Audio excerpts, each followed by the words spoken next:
সাথে নিয়ে কৌটা বানিয়ে দিয়েছে আমার চলো। তবে তার আগে তোকে আমি একটা সুযোগ দেবো।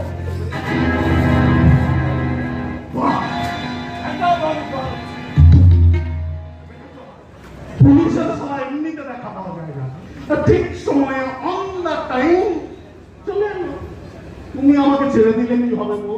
এসপি সাহেব তোমাকে ছেড়ে দেবে ভেবেছো? কিছু হবে না, এখানে আমি আছি, শঙ্কর আছে, যে কেউ একজনের মাথায় থেকে তুই এখান থেকে বেরিয়েছে। হরে কৃষ্ণ, সেই সময়ে সিন্ধুকে আমাকে এরকম একটা সুযোগ দেবে সেটা কল্পনাই করা যায় না।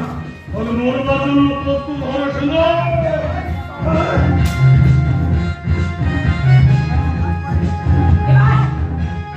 এবার কি হবে? নিজের হাতে আইন তুলে নিয়ে না। বড় লাইনের কথা বলছেন। যখন এই চারটা আমাকে ধর্ষণ করেছিল তখন কোথায় ছিল আমার আইন? যখন এই মেয়েটা ভরা আদালতে আমার কলঙ্কিত করা হয়েছিল তখন কোথায় ছিল আমার আইন? এই মেয়েটা যখন সবকিছু ভুলে তার সন্তানকে নিয়ে বেঁচে থাকতে চেয়েছিল তখন কে আমাকে বাঁচতে দেয়নি, তখন কোথায় ছিল আপনার আইন? সেদিন আপনার আইন মেনে একটা মেয়েকে বাঁচতে পারেনি, তেমনি আমার হাত থেকে জানার থেকে কেউ বাঁচাতে পারবে না। অন ডিউটি থাকাকালীন পুলিশের হাত থেকে গুলি করে গুলি দিয়ে সেই গুলি লাগে সিঁদুর চৌধুরীর পরে। সিঁদুর চৌধুরী নিজেকে আত্মরক্ষা করবার জন্য মহাবীর পালকে গুলি করতে বাধ্য হয়।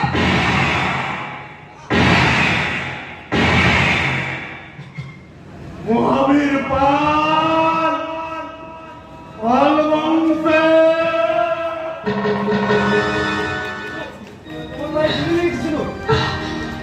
স্যার, স্যার আপনি শঙ্করকে নিয়ে যান। শঙ্কর, তুমি যে কাজ করেছো তার জন্য তোমাকে প্রায়শ্চিত্ত করতে হবে। তুমি যাও শঙ্কর। হ্যাঁ স্যার, আমি তোমার জন্য অপেক্ষা করে থাকবো শঙ্কর। যেদিন তুমি ফিরে আসবে সেদিন মিথুন করে আমার শিখে তুমি রাঙিয়ে দেবে। এটা তো অনেকদিন আগেই হয়ে গেছে।